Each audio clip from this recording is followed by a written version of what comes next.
Vamos abrir as nossas Bíblias, meus irmãos, no último livro da Bíblia, Apocalipse capítulo 20, versículo 11 ao versículo 15, sobre o juízo final. Quem já encontrou diz amém. Apocalipse capítulo 20, versículo 11 ao versículo de número 15. Eu gostaria muito que os irmãos prestassem atenção, irmãos. Apesar de que o juízo final é uma mensagem longa, mas eu digo a vocês que nessa noite ninguém sairá daqui sem ouvir a palavra de Deus. O juízo final. Eu vi um grande trono branco, e o que estava assentado sobre ele, de cuja presença fugiu a terra e o céu, e não se achou lugar para eles. E vi os mortos, grandes e pequenos, que estavam diante do trono, e abriram-se os livros. Outro livro que é o da vida. E os mortos foram julgados pelas coisas que estavam escritas nos livros, segundo as suas obras. E deu o mar os mortos que nele havia, e a morte e o inferno deram os mortos que neles havia, e foram julgados cada um segundo as suas obras. E a morte e o inferno foram lançados no lago de fogo. Esta é a segunda morte. E aquele que não foi achado escrito no livro da vida foi lançado no lago de fogo. Amém?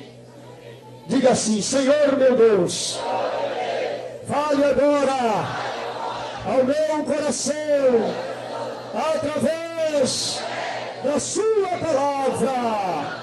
Amém. Amém, amém.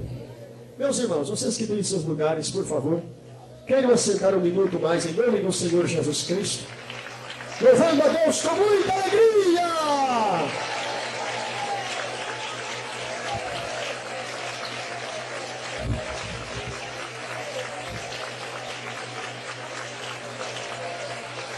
Amém. O juízo final. Quando lemos esta palavra, meus irmãos, lembramos que neste dia os mortos estarão presentes ali para acertar contas diante de Deus. Mas antes de chegarmos no dia do julgamento final, eu quero começar com vocês o que vai acontecer após o arrebatar da igreja aqui na terra, para nós chegarmos a entender onde chegaremos no juízo final, para que muitas pessoas entendam a necessidade que há de aceitar a Cristo, de reconciliar com Cristo, de ser fiel a Deus. Porque muitas vezes o homem pratica coisas ocultas diante dos olhos do Senhor, pensando ele que um dia não há de dar contas a Deus, ele está enganando a si próprio, a menos que ele se arrependa. Depois que a igreja de Jesus for arrebatada desta terra, segundo estudos da palavra de Deus, a seguir surgirá a primeira fase da grande tribulação. Esta primeira fase, meus queridos irmãos, vai surgir aqui um falso profeta e a besta, fazendo grandes sinais e maravilha, anunciando a chegada do anticristo. E nesse período eles vão conseguir, depois de 3, 4 meses do arrebatar da igreja, eles irão conseguir trazer a mentalidade do povo para as suas falsas profecias, para os seus falsos sinais, preparando desta maneira o caminho para a chegada do anticristo. Porque do mesmo jeito que João Batista veio preparando o caminho para Jesus, a besta e o falso profeta também vai preparar o caminho para a chegada do anticristo. E depois que eles profetizarem por um certo tempo, então surgirá em alguma parte da terra o iníquo, a quem o Senhor desfará com o assopro da sua boca, que é o anticristo. E ele então, durante um período, meus irmãos, de 3 anos e alguma coisa, ele vai usar aqui na terra uma linguagem sedutiva, uma linguagem de ouro, uma linguagem de prata, uma linguagem de sedução, para conseguir fazer com que todos creiam nele como um homem que tem a solução para a humanidade. O mundo está caminhando para um caos, o mundo está caminhando para uma situação terrível, as nações uma está devendo a outra, e cada uma se arma mais do que a outra para se defenderem por causa das suas dívidas externas. Então surgirá o anticristo com a solução para o problema da terra, para a solução do problema da humanidade. Então, neste período, eles então irão eleger como homem que terá domínio a nível mundial. Ninguém poderá comprar, ninguém poderá vender se não for por ordem e autorização dele. Até que ele vai enviar uma marca na mão direita ou na testa dos homens. E ninguém poderá comprar ou vender se não tiver a sua própria marca. Isso já é na segunda fase da grande tribulação. Acontecerá, meus queridos irmãos, que ele, na primeira fase, nos 3 anos e meio do seu governo, ele vai seduzir toda a humanidade para que o sirva. E na segunda fase do seu período, ele vai exigir ser adorado como Deus. E ele então viajará para Jerusalém, onde o templo já estará sendo construído, e vai exigir ser adorado como se fosse o próprio Senhor. E nesta época então acontecerá que Israel irá conhecer que ele não é o verdadeiro Messias, o prometido nas Escrituras, e vai se opor à adoração. E nesta época então ele fará a marca, em que ninguém comprará, ninguém venderá se não tiver a marca dele, a marca 666, que é a marca da besta e do anticristo. E nesta época então surgirá, meus irmãos, na terra a opressão, virá, meus irmãos, na terra a perseguição daqueles que ainda tiverem retendo o nome de Jesus, mesmo sem a graça do Espírito Santo. Então aí virá a ordem: se você não negar o nome de Jesus, aí então a situação será diferente. Mas se você negar o nome de Jesus, então tudo você receberá. Você terá casa, terá uma conta alta, você vai ter dinheiro à vontade. Negue o nome de Jesus e daremos tudo para você. E nesta época diz a Bíblia que muitos, meus irmãos, se entregarão, muitos não irão resistir. Mas se agora, com a época do Espírito Santo, muitos já não aguentam, imagine quando o Espírito Santo estiver indo embora com a igreja então. Quando o anticristo estiver governando pessoalmente nessa terra, que o homem não tem mais a graça, que a palavra não terá significado para ele, salvo o que tem no coração dele, que ele conhece de Deus. Aí então muitos morrerão nesta época como mártires, porque retiveram até o último instante o não negar o nome de Jesus Cristo. E então diz a Bíblia que quando terminar, meus irmãos, nos últimos meses da grande tribulação, acontecerá na terra a maior tragédia registrada na terra. Acontecerá no final da grande tribulação. A Bíblia diz que haverá um terremoto tão grande, semelhante àquele que houve nos dias do rei Uzias, que todas as ilhas do mundo serão removidas dos seus lugares. O que isso significa? Que a terra está cambaleando como ébrio, cumprindo-se a profecia do profeta Isaías.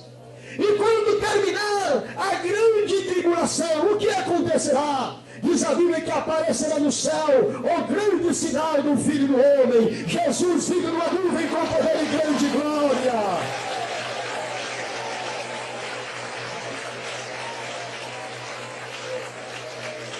E a Bíblia diz que todo olho verá. Todo olho verá. Mas não é no arrebatamento que todo olho verá Jesus? Não. O arrebatamento será no abrir e fechar de olho. Questão de milésimos de segundos. Ele vem e leva o seu povo e vai embora. Mas quando voltar no final da grande tribulação, ele virá para estabelecer o governo milenar aqui nessa terra. Jesus virá como Rei dos Reis e Senhor dos Senhores. Ele virá para ocupar o lugar de Davi, seu pai, segundo a herança que lhe foi prometida. Ele virá para reinar fisicamente aqui nessa terra, como Rei dos Reis e Senhor dos Senhores. E ele regerá as nações com vara de ferro, diz a palavra.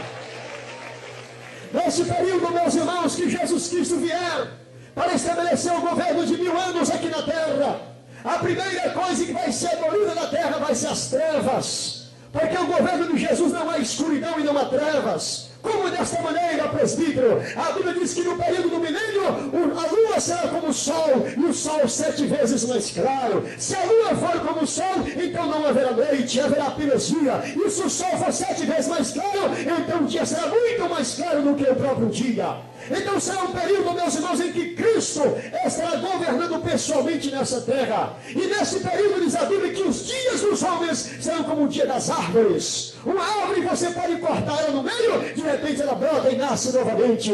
Então os homens terão dias avançados, virão até 1000 anos de idade. Quem nascer no primeiro ano do milênio vai alcançar pelo menos 1000 anos de idade nesse período. Acontecerá, meus irmãos, que o Senhor vai restaurar todas as as coisas dessa terra. A paz vai ser restituída. O governo de Cristo é um governo de paz, não é de guerra, não é de morte, não é de destruição. É um governo de edificação, é um governo de prosperidade, é um governo de estabilização mundial, é um governo de paz e segurança para a humanidade. Louvado seja o nome de Jesus. E nesse período, meus queridos irmãos, todos os homens conhecerão a Deus através da última dispensação da graça de Deus em contato direto com os homens. Porque muitos irão em Jerusalém para adorar ao Senhor, diz a Bíblia. Muitos irão. Acontece, irmãos, que quando terminar o governo de 1000 anos, aquele que foi preso por ordem de Jesus, que mandou prender, prende a Satanás, assoprou o anticristo e ele morreu, assoprou a besta, o falso profeta, e os lançou no lago de fogo. Então Satanás foi preso no abismo pelo poder da palavra de Jesus Cristo. Agora, completados 1000 anos, Satanás será solto, diz a Bíblia.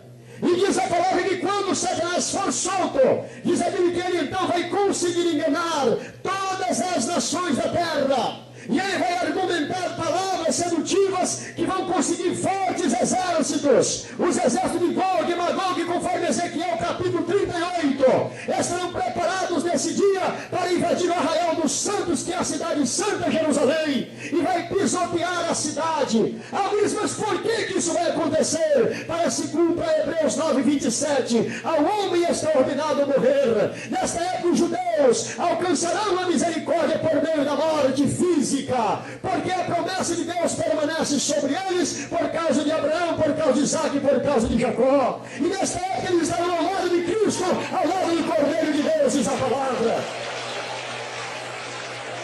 Oh, irmãos, e quando Satanás invadir a cidade santa e destruir todos aqueles que lá estão, automaticamente diz a palavra de Deus que o próprio Senhor entrará em ação desde os céus. O próprio Senhor Deus dos exércitos, Jeová, ele vai entrar no cenário da história da humanidade, como aconteceu na terra do Egito, na terra de Cão. Ele vai entrar no cenário do homem e vai fazer da terra uma varredura, conforme está em Malaquias 4, versículo 1, que na presença dele não vai chegar nem raiz nem ramo. Essa terra vai ser varrida, essa terra vai ser destruída na presença do Senhor. Aí quando isso acontecer, que já os homens estiverem mortos sobre a face da terra, aí então diz a Bíblia que aparecerá no céu o grande sinal do trono branco, o trono do juízo final irá aparecer, diz a Bíblia.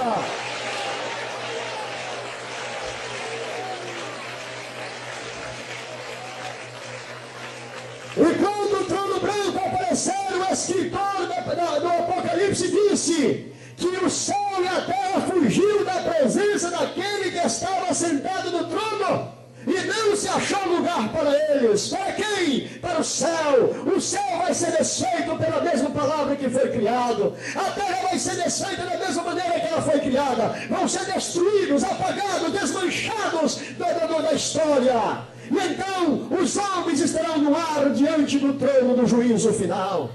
Grandes e pequenos, ricos e pobres, de todas as tribos, línguas e nações, estarão diante do trono de Deus. Aquele que está sentado no trono julgará a peleja com justiça, diz a Bíblia. No dia do juízo final, diz a Bíblia que os livros irão se abrir. Os livros onde está registrada as obras que os homens cometeram aqui nesta terra. Quantas pessoas que hoje fazem, meus irmãos, abuso daquilo que tem concedido, que tem conseguido. As autoridades constituídas nessa terra, porque tem uma identidade superior, porque tem um curso superior, acha que é maior do que aquele outro e pisa, abusa, faz e desmancha. Mas no dia do juízo final, Deus vai olhar para cada um deles, vai meter o dedo na cara deles e apontar o erro que eles cometeram e serão julgados pelas obras, diz a Bíblia.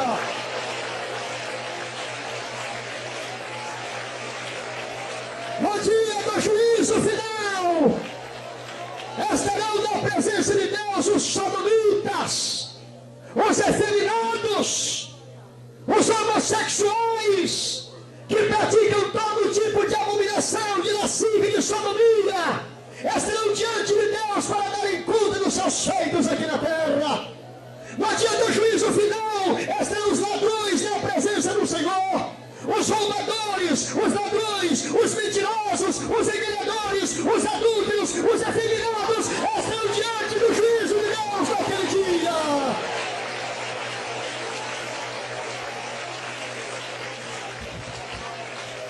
No dia do juízo final, Deus vai chamar as contas e abrir-se-á os livros onde está registradas as obras que os homens ímpios cometeram.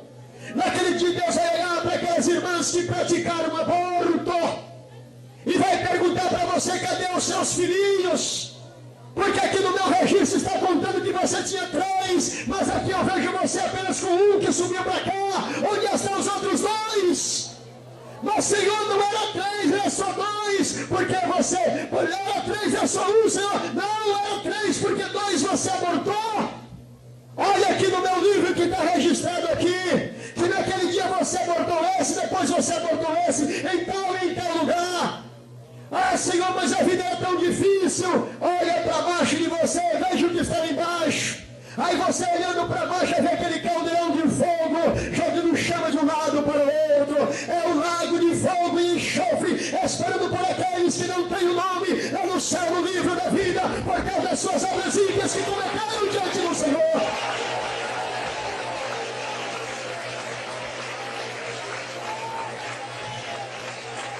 No dia do juízo final, irmãos, o Senhor vai lançar em rosto as prostituições escondidas, as masturbações ocultas, os adultérios que foram praticados.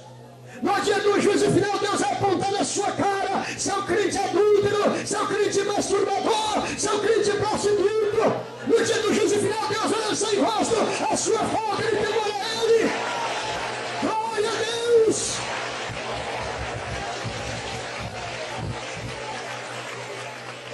Quantos crentes que dizem: eu vou para a vigília, vou buscar a Deus no monte, seu crente falso, enganador, mentiroso. A quem você pensa que está enganando? Onde está o temor de Deus, que é o princípio da sabedoria na sua mão, que é a palavra e o mandamento dele? Quantos crentes que além de ser pecadores diante de Deus que não se arrependem, eles ainda ameaçam outros? Crentes pecadores, pecadores nesses e tarde no entendimento para compreender as Escrituras. Até quando vos sofrerei, diz o Senhor? Até quando vos sofrerei, disse Ele? Quando Deus repreende você do seu pecado, você esconde atrás da mentira, e depois você ameaça aquele. Oh, irmão, abre o teu entendimento, deixa Deus falar no cerne da sua alma, compreende o amor e o favor dele para contigo.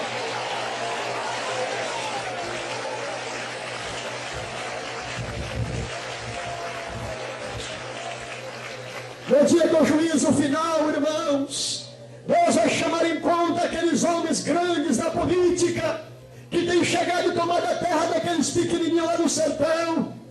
Vai crescendo, quer ficar rico, mais rico, daqui a pouco ele quer muito mais. Manda matar, manda derrubar as casas, corre atrás dele, pisa nele, arrasta ele, quebra o braço, arranca o pescoço dele, agora é ele. Pense que Deus não está vendo essas coisas. Você pode ser grande aqui na terra, mas no dia do juízo final, Deus vai meter o dedo na sua cara naquele dia e apontar o que você fez de errado.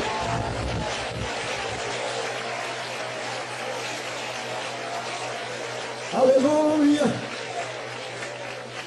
No dia do juízo final, irmãos, Deus vai chamar em conta quantas falsas profecias que aconteceram no meio dos crentes. Crentes que se reúnem nas suas casas, ali as escondidas, faz aqueles grupinhos separados, e ali surge todo tipo de profecia. Alguém encabeça e fala: eis meu servo que sou eu que falo contigo. E os outros lá, sem conhecer, diz: fala, Senhor, fala que teu servo ouve. Você é servo do diabo por acaso? Abre os teus olhos, Deus está falando com você pela palavra. Não seja enganado pelo diabo, meu irmão.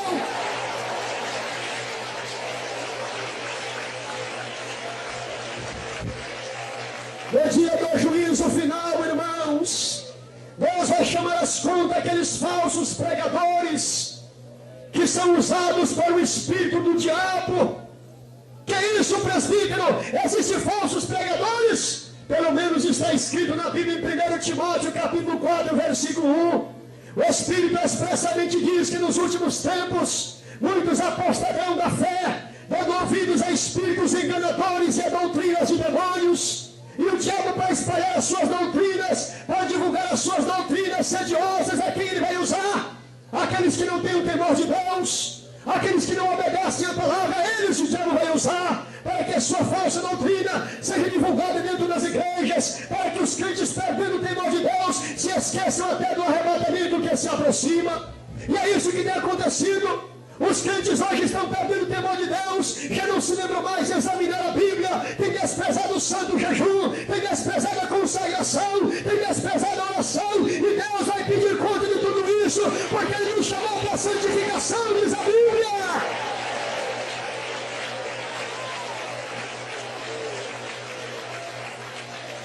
No dia do juízo final, irmãos, aqueles pregadores que dizem que Jesus quer apenas o coração, que ajudam tantas milhares de pessoas e têm engolido a palavra de Deus. Deus, meus irmãos, Ele manda na sua palavra pregar em tempo e fora de tempo.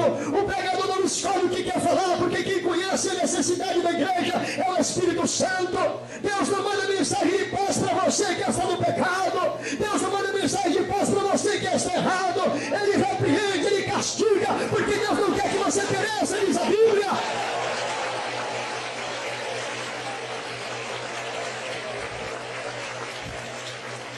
No dia do juízo final, Deus vai chamar aqueles crentes viciados, que não conseguem abandonar as bebidas, não conseguem abandonar os cigarros. Deus vai chamar aqueles crentes vaidosos, aquelas crentes vaidosas que não conseguem largar uma calça comprida, uma mini saia, uma mini blusa, não conseguem parar de pintar e tingir os seus cabelos. Quantos homens que são crentes vaidosos, que estão com o cabelo branco, acho que está velho, tem que tingir o cabelo de preto, seu crente vaidoso, Deus vai lançar em rosto a sua falta de obediência.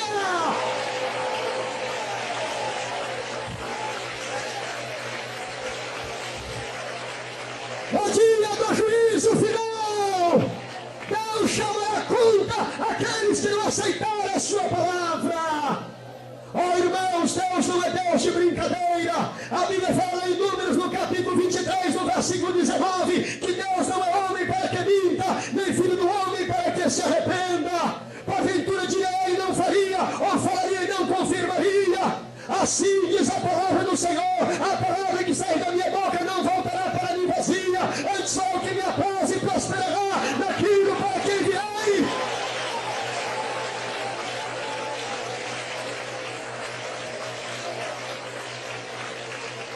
No dia do juízo final, irmãos, até Judas Iscariotes vai estar diante do trono para ser julgado, porque vendeu Jesus por 30 moedas de prata. E quantos irmãos que vendem seus companheiros com mentiras, vendem seus companheiros com falsidades, porque não conseguem assumir o seu erro.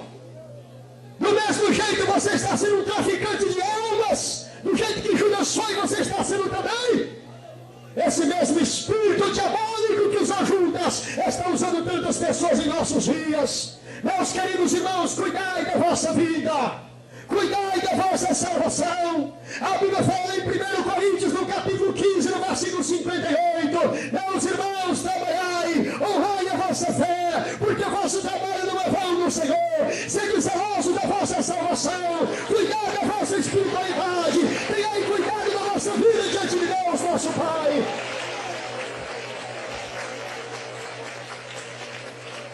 No dia do juízo final, irmãos, há quantas pessoas que cometem tanto tipo de abominação escondidos.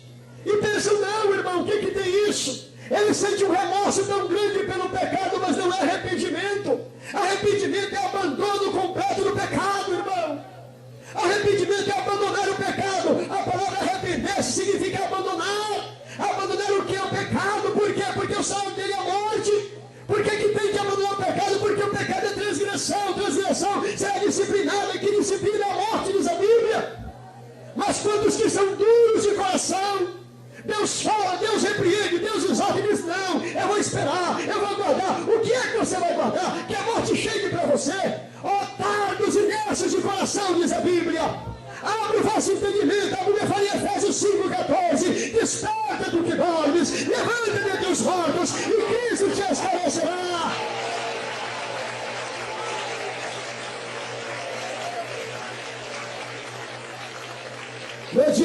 juízo final, irmãos. Até Caim vai estar lá e Deus vai chamar: Caim, vem aqui. Por que você matou seu irmão Abel, hein, Caim? Eu não falei para você que se você fizesse o bem haveria aceitação para ti? Agora olha aqui a minha palavra cumprindo sobre você, Caim. A sua parte agora é lá no lago de fogo, onde o bicho nunca morre e o fogo nunca apaga. Por quê, meu Deus? Porque o seu nome não está no livro da vida. E todo aquele que não foi achado escrito no livro da vida foi lançado no lago de fogo. Esta é a segunda morte. E depois, irmão, ali sofrerão eternamente, meus irmãos. O sofrimento nunca terá fim. Aí está o diabo, aí está o Satanás, o falso profeta, a besta, os demônios e todo aquele que não tem nome no livro da vida. E agora vem a pergunta, meu irmão: você tem o seu nome lá? O seu nome já está no livro da vida? Ah, irmão, uma vez eu aceitei Jesus. Eu não perguntei se você aceitou, eu perguntei se o seu nome está no livro da vida. Apocalipse 3, versículo 5 diz assim: ao que vencer será vestido de vestes brancas, e eu confessarei seu nome diante do meu Pai e dos seus anjos, e de maneira nenhuma eu riscarei seu nome no livro da vida. Esta palavra são para os vencedores. Ainda está tempo de você vencer. Basta você tomar uma atitude agora. Nós não chegamos ainda no dia do juízo final. Nós estamos apenas falando que ele vai acontecer. Mas no presente momento, nós afirmamos para vocês que se você tomar uma decisão agora, vai cumprir na sua vida Atos, capítulo 17, versículo 30, que Deus, não tendo em conta os tempos da ignorância, anuncia agora a todos os homens em todos os lugares que se arrependam.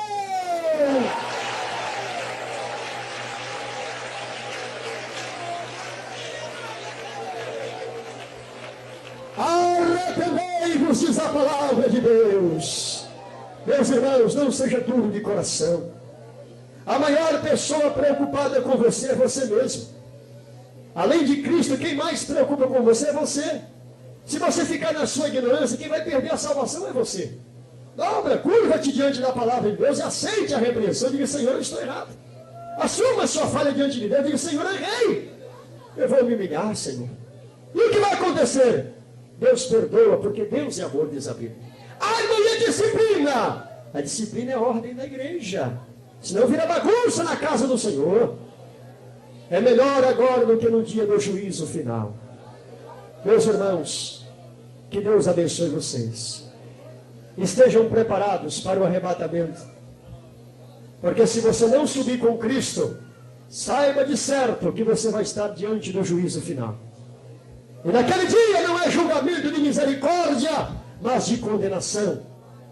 Por que, presbítero? Porque em Romanos 8, versículo 9 está escrito: vós, porém, não estáis na carne, mas no Espírito, se é que o Espírito de Deus habita em vós. Mas se algum não tem o Espírito de Cristo, esse tal não é dele. O Espírito de Jesus está na sua vida? O Espírito Santo está na sua vida? Se você é mentiroso, ele não está. Porque lá em Atos capítulo 5, versículo 32, a Bíblia diz que Deus só dá o Espírito Santo para quem obedece.